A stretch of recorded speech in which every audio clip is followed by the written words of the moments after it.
Panginoon, salamat sa lahat ng tulong mo sa akin. Thanks for always being there to guide me and to direct my path.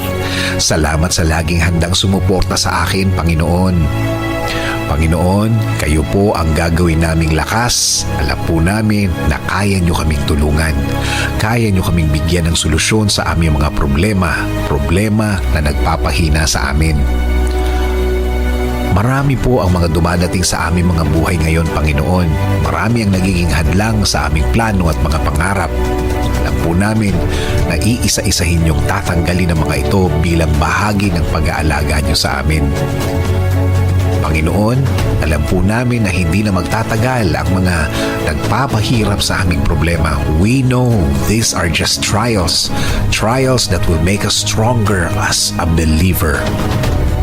Hindi rin kami makikinig sa mundo na wala ng pag-asa ang aming kinalalagyan. Alam po namin na kayo ang pag-asa namin.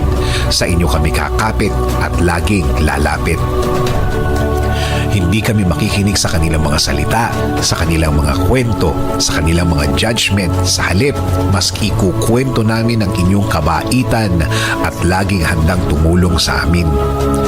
Sasabihin din namin sa kanila, Panginoon, na hindi lang ngayon nyo kami tinulungan, kundi matagal na natulungan nyo na kami dati at alam namin na tutulungan nyo rin kami ulit, Lord. Kaya Panginoon, the more na mas maraming problema ang dumarating, the more na sa inyo kami titingin at magko-concentrate.